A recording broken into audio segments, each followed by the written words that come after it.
시청자 여러분 안녕하십니까? JJC 내시 뉴스 시작하겠습니다. 서울시는 모바일 앱을 이용해 마스크 없이 지하철을 탄 승객을 신고할 수 있게 했습니다. 코로나19와 집중호우로 이중고를 겪고 있는 소상공인을 위해 대전시가 맞춤형 지원 사업을 확대합니다. 횡성군의 새로운 랜드마크로 기대를 모으고 있는 횡성 루지 체험장이 본격 개장했습니다. 양산시가 일자리 센터를 확대 운영합니다. 전북도에서는 용담댐 수해 피해에 보험대책위원회를 꾸렸습니다. 첫 소식입니다. 정부가 전월세 전환율을 현행 4%에서 2.5%로 낮추기로 했습니다. 전월세의 전환율이란 전세를 월세로 바꿀 때 적용하는 표준 이자율인데요. 기준금리에 가산금리를 더해서 산정됩니다. 홍남기 경제부총리는 전월세 전환율을 낮추는 이유로 전세가 월세나 반전세로 전환하는 추세가 가속돼 임차인의 부담이 커지고 있는 점을 들었고, 김현미 국토교통부 장관은 현재 전환율의 기준인 2016년보다 기준금리가 연 2.0에서 2.5% 떨어졌기에 전환율도 낮춰야 한다고 주장했습니다. 이에 대한 각 언론사의 의견을 살펴봅니다. 먼저 보수 성향의 A일보는 임대차 3법의 부작용으로 임대인이 전세를 월세로 전환하고 전세값까지 오르자 정부가 이를 땜질하기 위해 전월세 전환율 인하를 들고 나왔다고 꼬집었습니다. 현재 주택담보대출금리가 평균 2.49%에 이른다면서 시장 수준보다 낮은 이자율을 적용하는 데다가 전환율 인하에 강제력이 없어서 임대인과 임차인의 분쟁만 촉발할 것이라고 우려했습니다. B일보는 무리한 임대차법으로 부작용이 발생하자 또다시 정부가 시장에 개입했다면서 시장이 할 일은 시장에 맡겨둬야 한다고 주장했습니다. 수요보다 공급이 많으면 가격이 내려가는 시장 원리대로 실효성 있게 공급을 확대해 나가야 한다고 덧붙였습니다. 반면 진보 성향의 C일보는 이 주장을 정면으로 반박했는데요. 주택시장은 투기적 수요로 인해 수요 공급의 시장 원리가 작동하는 데 한계가 있다면서 정부는 빠지고 시장에 맡기라는 주장이 시대착오적이고 무책임하다며 쓴소리를 했습니다.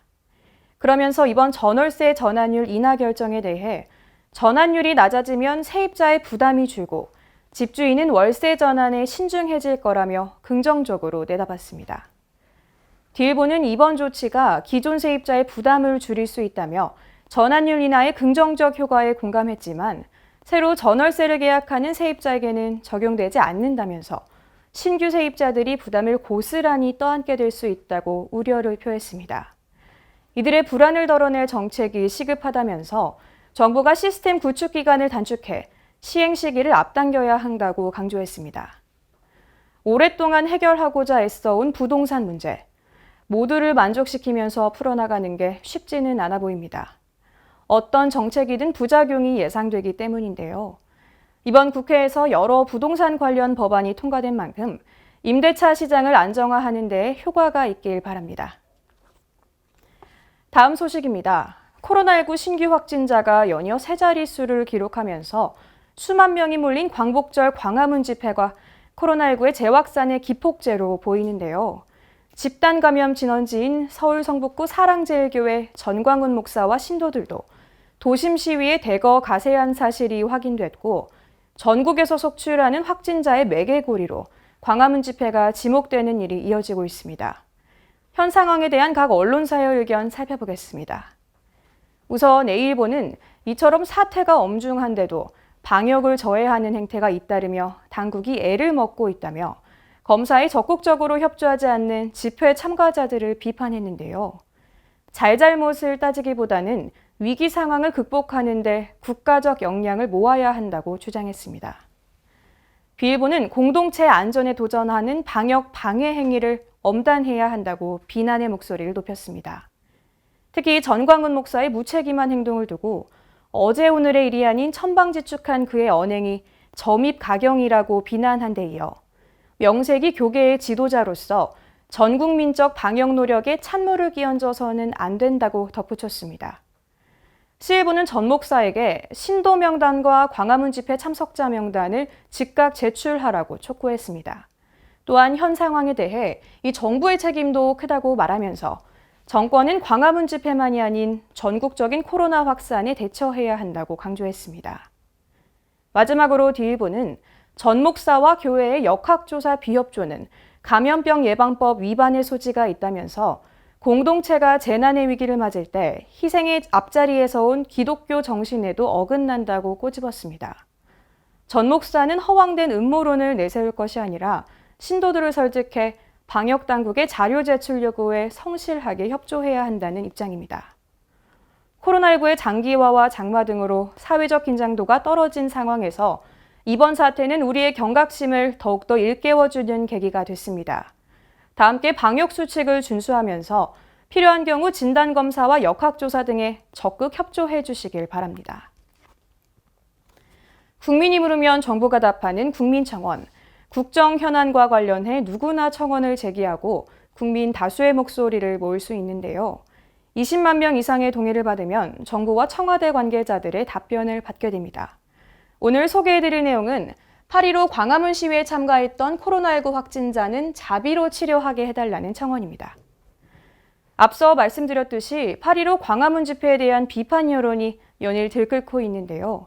지난 17일 국민청원에도 이와 관련한 내용이 올라왔습니다.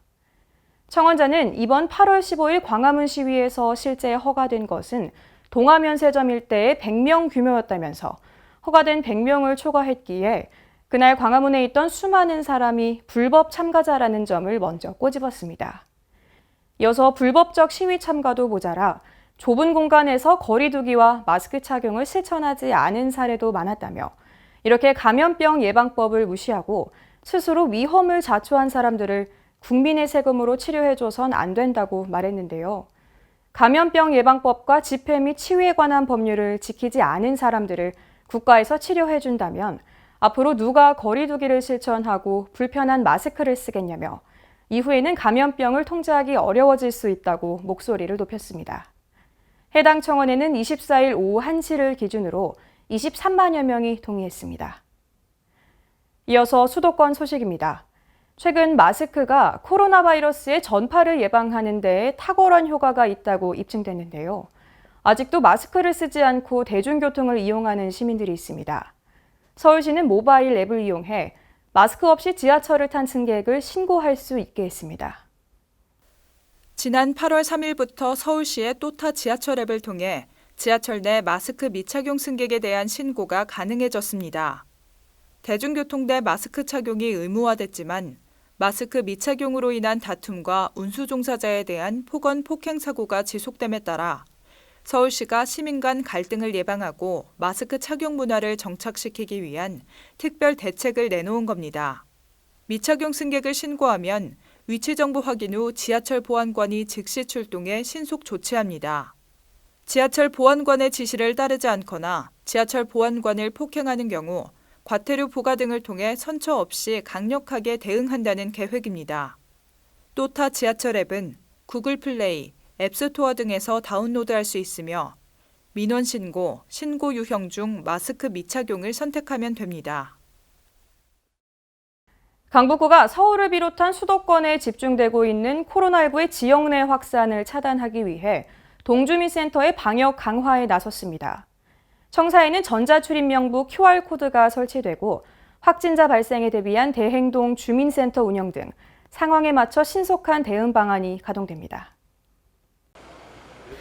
강북구가 최근 수도권에서 폭발적으로 증가하고 있는 코로나19의 지역사회 확산을 차단하기 위해 동주민센터에 대한 방역과 관리 체계를 강화합니다. 이들 시설에는 동별로 하루 평균 300여 명, 연간 100만여 명이 이용하는 것으로 집계되고 있습니다. 이에 따라 강북구는 주민센터 종사자의 개인위생 상태를 청결하게 유지하고 주기적인 환기와 소독에 나서는 한편 인터넷 서비스와 무인 민원 발급기의 활용도를 높이는 등 비대면 업무를 꾸준하게 개선해 왔습니다. 또 QR코드를 이용하는 전자출입명부 키패스를 동주민센터에 설치하고 스마트폰을 휴대하지 않은 내방 민원인을 위해 수기장부를 마련하는 등 시설 이용객에 대한 출입 기록을 보다 체계적으로 관리할 계획입니다. 이와 함께 코로나19 확진 환자가 발생하거나 방문할 경우 긴급 대응 태스크포스를 구성하고 역학조사 등을 거쳐 해당 청사가 폐쇄되는 기간 동안 급한 업무를 처리하게 될 대행 주민센터 2곳을 지정 운영하게 됩니다. 강북구는 실제로 일어날 수 있는 다양한 사례를 감안해 신속 대응 방안을 수립했다며 혼선을 줄이고 업무 공백을 최소화하는 데 행정력을 집중하겠다고 전했습니다. 올해는 광복 75주년이 되는 해죠. 이를 기념해 홍대 축제거리에서는 뮤지컬 형식의 이색 패션쇼가 열렸습니다. 지난 8월 15일 오후 7시 홍대 축제거리에서 광복의 메시지를 담은 뮤지컬 형식의 이색 패션쇼가 펼쳐졌습니다. 광복 75주년을 맞아 열린 홍대 패션 콘서트는 희망의 메시지를 전달하는 코로나19 극복 프로젝트의 일환으로 기획됐습니다. 또한 패션쇼와 함께 패션을 매개로 한 다채로운 공연들이 어우러져 버스킹 형태의 콘서트로 진행됐습니다. 이번 콘서트는 총 33명의 패션 모델들이 무대에 올라 독립운동가 33인의 모습을 연상시켰습니다. 모델들은 오디션을 통해 선발된 실력 있는 각계각층의 전문가들로 키즈와 주니어부터 시니어 모델까지 다양한 연령층이 참여했습니다. 지역의 홍보대사는 그 지역을 대표하는 얼굴이 되는데요. 의왕시는 배우 이문식 씨를 홍보대사로 위촉했습니다. 지난 8월 13일 의왕시 홍보대사 위촉식이 열렸습니다. 의왕시 홍보대사로 위촉된 배우 이문식 씨는 영화와 다양한 방송에서 활약하고 있는데요. 그동안 의왕시 복지사각지대 발굴 홍보 캠페인에 참여하는 등 의왕시의 희망 알림이 홍보대사로 활동하며 꾸준한 선행을 펼쳐온 바 있습니다. 이문식 씨는 의왕시 홍보대사로서 앞으로 의왕시를 알리고 시정을 홍보하는 활동을 이어나갈 계획입니다. 광역시 소식입니다. 코로나19와 집중호우로 이중고를 겪고 있는 소상공인을 위해 대전시가 맞춤형 지원 사업을 확대합니다.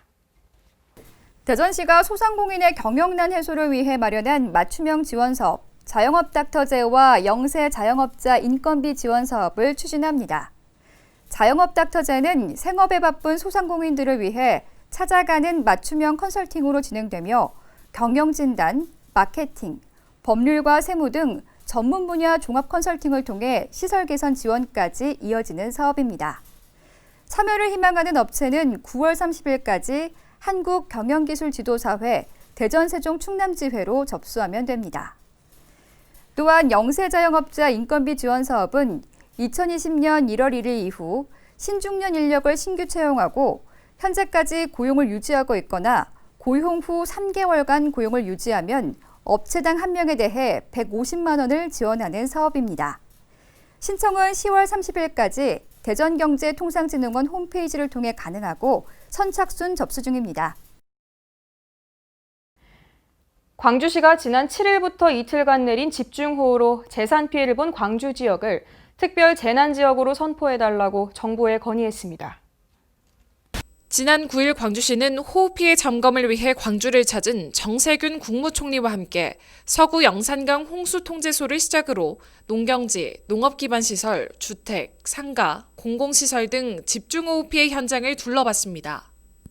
또한 지난 7, 8일 광주에 내린 역대 최고 수준의 강수량으로 인해 시민들의 피해가 큰 만큼 특별재난지역으로 선포돼서 공공시설이나 사유시설을 복구하는 데 국비 투입이 시급하다고 강조했습니다. 8월 9일 18시 기준 총 피해 건수는 1249건이며 공공시설 603건, 사유시설 646건의 피해가 발생했습니다. 그중 79%인 989건을 복구하였고 나머지는 응급복구 중에 있습니다. 이에 대해 정세균 국무총리는 특별재난지역 기준을 지역 입장에서 판단하고 기준에 맞게 신속하게 지정해 복구가 이뤄질 수 있도록 최대한 지원할 것이라고 말했습니다. 강원도 소식입니다. 강릉국제영화제가 독립법인으로 공식 출범한 가운데 올해로 제2회를 맞이하는 영화제가 성공적으로 열릴 수 있도록 준비에 박차를 가하고 있습니다. 강릉국제영화제의 독립성과 자율성을 강화하기 위해 영화인 등이 중심이 된 민간 독립법인이 출범했습니다. 법인 명칭은 사단법인 강릉국제영화제로 정하고 김동호 조직위원장을 초대 이사장으로 선출했습니다. 현재 지역 기반의 영화 제작 활성화를 위한 다양한 사업을 추진 중이며 올해 영화제에 다채로운 프로그램과 이벤트를 준비할 계획입니다. 독립법인으로 새 출발하는 제2회 강릉국제영화제는 11월 5일부터 14일까지 강릉아트센터를 비롯한 강릉시 일원에서 열립니다. 평창군이 농특산물 수출 분야를 지원하고 있는데요. 수출 농가와 수출 업체 등에 1차로 4억 4,300만 원을 지급했습니다. 평창군은 수출 농가의 경우 표준 물류비의 9%를, 수출 업체의 경우 표준 물류비의 6%를 지원하고 가공업체와 농업, 경영체에는 농산물 수출 상품 선별 포장비를 지원합니다. 이에 따라 평창군은 2019년 11월부터 올해 6월까지의 수출 선분에 대해 1억 8,100만 원을, 농산물 수출 상품 선별 포장비 예산 13억 7,900만 원 중 2억 6,200만 원을 8월 초에 1차 지급했습니다. 한편 올해 상반기에는 메밀 가공품, 식혜, 나토, 김치 등 가공식품의 수출이 약 49톤가량 증가해 전체 농특산물 수출량 1,300여 톤 중에서 약 50톤으로 3.8%를 차지했습니다.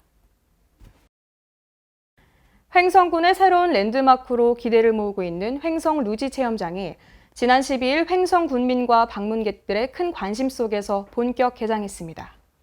우천면 오월리와 안흥면 안흥리 일대 2.4km 구간으로 조성된 횡성 루지 체험장이 지난 12일 개장했습니다. 일반 방문객들을 대상으로 하는 정식 개장에 앞서 장신상 횡성군수 및 도군의원, 각급 기관단체장, 읍면 사회단체장 및 지역주민 등 300여 명이 참석한 가운데 횡성 루지 체험장의 본격적인 개장을 축하하는 기념식이 열렸는데요. 횡성 루지 체험장은 지자체가 직영으로 운영하는 최초의 유원 놀이시설로 국내 루지 체험장 중 최고의 자연 친화적 코스로 평가받고 있습니다. 개장식에서는 루지 체험장 조성 경과보고 및 주요 내빈 축사에 이어 지역의 수건이었던 루지 체험장 개장을 기념하는 개장 세리머니가 진행됐습니다. 기념 행사에 이어 참가 내외빈과 함께하는 루지 체험 행사가 이어졌는데요. 전제 정상에서 시속 60km의 속도로 내리막길을 질주하며 짜릿한 즐거움을 선사하는 횡성 루지는 단일 코스로는 세계에서 가장 긴 2.4km를 자랑하며 기존 폐도로 주변의 자연을 있는 그대로 보존하고 다양한 테마 구간을 더해 친환경적 코스를 조성하고 있습니다. 한편 개장식 일정을 마친 루지 체험장은 오전 11시 이후 일반 방문객들에게도 공식 개장됐습니다. 앞으로 루지 체험장은 오전 10시부터 오후 6시까지 운영될 예정이며 성수기인 7월과 8월은 8시까지 연장 운영됩니다. 충청도 소식입니다. 최근 전국에서 동시다발적으로 코로나19가 재확산됨에 따라 충청북도가 코로나19에 적극 대응하기로 했습니다. 특히 다중이용시설 중 고위험 시설을 추가 지정하는 등 방역 수칙이 강화됩니다. 충청북도는 수도권 교회와 대규모 집회 등으로 전국에 확산된 코로나19에 적극 대응합니다. 우선 수도권 교회를 방문했거나 대규모 집회에 참석한 도민에게는 진단검사 행정명령을 발령했습니다. 이에 우리 도에서는 2020년 8월 1일부터 13일까지 서울 성복 사랑제일교회, 용인 우리제일교회, 여의도 순복음교회, 고양시 반석교회, 고양시 기쁨 153 교회 방문자와 8월 8일 경복궁 인근 집회 참석자, 그리고 8월 15일 광화문 광복절 집회에 참석하신 도민들께서는 빠른 시일 내에 인근 선별진료소를 방문하여 진단검사를 받으시기 바랍니다. 사랑제일교회를 방문한 도민은 약 21명. 여기에 지난 1일부터 13일까지 수도권 교회를 방문한 사람은 인근 선별진료소에서 진단검사를 받아야 합니다. 또한 지난 8일 경복궁 인근 집회 참석자와 15일 광화문 광복절 집회 참석 도민 역시 빠른 시간 내 진단검사를 받아야 합니다. 긴급 행정명령 조치를 위반할 경우 200만 원 이하의 벌금이 부과되고 확진자 발생 시 검사 치료비 등 재반 비용의 구상권이 청구됩니다. 동명령은 감염병의 예방 및 관리에 관한 법 제18조 3항 제46조에 근거한 긴급 행정명령 조치로 위반 시에는 200만 원 이하의 벌금이 부과되고 만약 확진자 발생 시에는 검사, 치료비 등 재반 비용에 대해 구상권이 청구될 수 있음을 알려드리니 적극 협조해 주실 것을 당부드립니다. 다중이용시설 중 중위험시설인 PC방과 종교시설, 식당과 카페, 공연장 등은 고위험시설로 추가 지정했습니다. 고위험시설은 방역수칙 의무화 조치를 유지하고 방역수칙이 강화됩니다. 충청북도는 확진자 발생 상황이 악화되면 고위험시설 운영 중단과 집합, 모임, 행사 금지 등 방역 조치를 강화해 2주 연장할 예정입니다. 종교시설은 정규 예배와 법회 외 모임 행사는 방역을 의무화해야 하고 참석자는 마스크 착용 등 방역수칙 준수를 권고했습니다. 보령시가 지난 5일 침체된 지역 경제에 활력을 불어넣기 위해 지역 상권 활성화 특화 보증 지원 업무 협약을 체결했습니다. 김동일 시장과 유성준 충남신용보증재단 이사장 등이 참석한 가운데 개최된 이번 협약은 코로나19 확산으로 인한 경기 침체에 활력을 불어넣고 소기업 및 소상공인의 경영 안정을 도모하기 위해 마련됐습니다. 보령시에 사업장을 둔 소기업 및 소상공인이면 심사를 통해 업체당 최대 3천만 원까지 지원받을 수 있고 신청은 충남신용보증재단 보령지점에서 보증을 받은 후 해당 금융기관에 필요 서류를 첨부해 할 수 있습니다. 이번 업무 협약으로 인해 정식 신용평가를 생략하고 간편 심사를 통해 지원 금액이 결정되므로 긴급히 자금이 필요한 소기업과 소상공인들에게 큰 도움이 될 것으로 보입니다. 다음은 경상도 소식입니다. 양산시가 공공일자리를 확대한 가운데 일자리 센터도 확대 운영하기로 했습니다. 구직자와 구인업체의 일자리 불일치를 해소하고 맞춤형 취업 지원 서비스를 제공할 것으로 기대됩니다.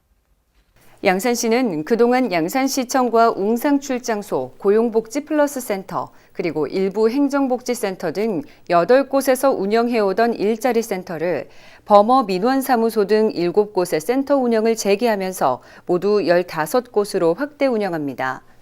센터에서는 단순 구인구직 등의 정보 제공뿐만 아니라 전문 일자리 상담사가 계층별 취업 심층 상담과 동행 면접, 사후 관리 등에 이르기까지 맞춤형 취업 지원 서비스를 제공합니다. 특히 취업 지원 기관과의 연계를 통해 구직자와 구입 업체와의 맞춤형 서비스를 강화하면서 일자리 불일치 해소 역할도 담당하고 있습니다. 포항지진특별법 개정안의 최종 윤곽이 그려지고 있는 가운데 포항시는 개정안에 피해 주민들의 의견을 담기 위한 각고의 노력을 거듭하고 있습니다. 각계각층의 인사들과 시민단체가 지진특별법 시행령 개정을 촉구하기 위한 총력전에 나섰습니다. 이강덕 포항시장은 11일 이철우 경북도지사, 김정재 김병우 국회의원 등과 함께 정세균 국무총리를 만나 포항지진특별법 시행령 개정안에 시민의 의견을 담아줄 것을 적극 건의했습니다. 이강덕 시장은 시행령 개정안 중 피해의 유형별 지급 한도와 지급 비율 70% 설정에 대해 시행령이 오히려 지원의 범위를 축소하고 있어 특별법의 입법 취지에 반한다고 강조했습니다. 또 포항 촉발 지진 이후 투자 심리 위축, 관광객 급감, 지가 하락, 인구 감소 등 수조 원의 직간접 피해를 입은 포항시의 어려운 경제 상황을 설명하고 경제 활성화 및 공동체 회복의 특별 지원 대책 구체화와 관련 사업의 내년도 국비 반영을 요청했습니다. 한편 이날 포항 112로 촉발 지진 범시민 대책위원회 주최로 피해 주민 등 500여 명이 청와대 앞에서 포항 지진특별법 시행령 수용 반대 집회를 열었습니다. 집회에는 정혜종 포항시의회 의장 등 포항시 의원들과 상경한 포항시민 및 향후 회원도 참석해 시행령 개정을 강력하게 촉구했습니다. 특히 범대위 공원식 공동위원장은 피해 주민들의 요구사항이 개정안에 제대로 반영되지 않을 경우 시행령 거부운동 등 강력한 투쟁을 벌여나가겠다고 말했습니다. 지진특별법 시행령은 피해구제 지원금 및 피해자 인정 신청 등에 관한 사항이 개정 절차를 거친 후 9월 1일부터 시행되며 지난 6일에는 포항지진특별법 시행령 개정안에 대한 공청회가 무산된 바 있습니다. 이어서 전라도 소식입니다. 최근 광화문 집회로 인한 코로나19의 증가세로 각 지자체에서도 다양한 방역 대책을 마련하고 있는데요. 군산시에서는 집회에 참석한 군민에게 검역에 적극 협조해달라고 전했습니다. 보도에 황인아 기자입니다. 군산시가 지역에서 코로나19 확진자가 발생함에 따라 8.15 광화문 집회에 참석한 시민과 가족들에게 선별진료소를 방문, 코로나19 검사를 받을 것을 당부했습니다. 이는 군산시 거주자 A씨가 지난 15일 광화문 집회에 참석 후 17일 코로나19 양성 판정을 받음에 따른 조치입니다. 군산시에 따르면 전북 46번 확진자 A씨는 지난해 11월부터 8월 14일까지 서울 사랑제일교회에서 지내다가 14일 서울에서 군산으로 내려온 것으로 조사됐습니다. 문제는 A씨가 이용한 관광버스는 총 3대가 이동했으며 본인과 동승한 시민은 30여 명이라고 진술을 했다지만 개별 이동한 시민은 파악조차 되지 않고 있기 때문입니다. 강임종 시장은 군산으로의 유입을 차단하려면 시민들의 협조가 중요하다면서 특히 사랑제일교회와 광화문 집회에 참여한 시민과 가족들은 반드시 선별진료소를 방문, 코로나19 검사를 받아달라고 당부했습니다. 지금까지 전북에서 황인아였습니다. 완주군에서는 지역 주민의 독서 문화 활성화를 위해 영어 독서 특강과 도서 강연 등 다양한 프로그램을 지원합니다. 강석훈 기자입니다. 완주군이 9월 독서의 달과 도서관 주간을 맞아 지역 주민의 독서 문화 활성화를 위해 다양한 프로그램을 진행합니다. 군은 오는 9월부터 장기적인 교육의 자기주도 영어 독서 특강과 도서 강연 등 다양한 프로그램을 진행할 예정입니다. 이 밖에도 상시 프로그램으로 그림책 원화 전시, 과어로 잡지 무료 배부와 비대면 행사를 통해 시민들의 독서 관심을 높인다는 계획입니다. 완주군 관계자는 코로나19로 힘들어하는 주민들에게 독서가 작은 위로와 힘이 되길 바란다며 행사가 안전하게 진행될 수 있도록 방역과 안전수칙을 최우선으로 하겠다고 말했습니다. 지금까지 전북에서 강석훈이었습니다. 8월 초 수해 여파가 아직도 이어지고 있습니다. 전북도에서는 용담댐 수해 피해의 범대책위원회를 꾸렸습니다. 황인아 기자의 보도입니다. 전북 진안군 용담댐 방류로 수해를 입은 전북 무주군, 충남 금산군, 충북 영동 옥천군이 범대책위원회를 꾸려 공동대응에 나서기로 했습니다. 피해 지역 4개 지자체에 따르면 18일 충북 영동군청에서 4개군 군수, 도의원, 군의장, 주민대표 등 28명으로 구성된 범대책위원회 출범식을 열었습니다. 이들은 출범식에서 입장문을 발표하고 성명서 전달과 국민청원, 서명운동 등 다양한 방면으로 활동을 전개한다는 입장입니다. 대책위 관계자는 수공은 정부 차원의 정밀조사를 거쳐 대처하겠다며 원론적인 입장만 되풀이하고 있다며 주민의 요구가 관철될 때까지 한 목소리를 내기 위해 범대위를 출범하기로 했다고 말했습니다. 이 밖에도 정부기관은 신속히 이번 수해 피해로 인한 문제를 해결해야 한다며 호소했습니다. 지금까지 전북에서 황인아였습니다. 세계 소식입니다. 미국 식품의약국 FDA가 코로나19에 대한 혈장 치료제 사용을 긴급 승인했습니다. 도널드 트럼프 미국 대통령은 현지 시각 23일 백악관에서 기자회견을 열고 FDA가 코로나19 치료를 위해 혈장 치료제의 긴급 사용을 승인했다고 밝혔습니다. FDA도 성명을 통해 지금까지 코로나19 환자 7만 명이 혈장 치료제 처방을 받았으며 이 중 2만 명을 상대로 분석한 결과 치료제의 안전성을 확인했다고 밝혔습니다. 또 이번 후 사흘 안에 처방받은 환자들의 사망률이 감소하고 상태가 호전됐으며 80세 이하 환자에서 혈장 치료제 효과가 더 크게 나타났다고 덧붙였습니다. 하지만 많은 전문가들은 회복 환자의 혈장이 코로나19 치료에 어느 정도 도움은 될 수 있지만 돌파구와는 거리가 먼 것으로 보고 있습니다. 미국에 이어 코로나19 감염 환자가 많은 브라질과 인도에서 연일 수만 명씩 신규 확진자가 나오는 등 확산세가 심상치 않습니다. 지난 7일 인도의 코로나19 확진자가 200만 명을 넘어선 지 16일 만에 100만 명 이상 불어나면서 긴장감이 고조되고 있는 가운데 닷새 연속 7만 명 안팎의 신규 환자가 나오는 등 증가세가 가파릅니다. 미국 다음으로 코로나19 환자가 많은 브라질에선 하루 5만 명 안팎의 증가세를 이어가며 누적 확진자가 350만 명을 훌쩍 뛰어넘었습니다. 월포트 박사는 코로나19 상황이 또다시 통제 불능 상태로 빠질 수 있다고 경고하면서 포괄적인 봉쇄령 대신 국가별로 선별적인 조치를 취하게 될 것으로 내다봤습니다. 미국 캘리포니아주 곳곳에서 산불이 번지며 피해가 커지고 있습니다. 주민 10만 명에게 대피령이 내려진 가운데 트럼프 대통령은 재난지역을 선포해 연방 자금을 투입하도록 했습니다. 현지 언론들은 22일까지 캘리포니아주 560곳에서 산불이 발생해 4,046제곱킬로미터의 산림이 불탔다고 전했습니다. 이번 산불로 서울 면적의 6.7배가 소실됐으며 최소 6명이 숨지고 30여 명이 다쳤습니다. 12,000명이 넘는 소방관이 투입됐고 최소 10만 명의 주민에게 대피령이 내려졌으며 소방당국은 캘리포니아주에서 역대 두 번째 규모의 산불이라고 밝혔습니다. 코로나19의 일일 확진자 수가 계속해서 세 자릿수에 머물고 있습니다.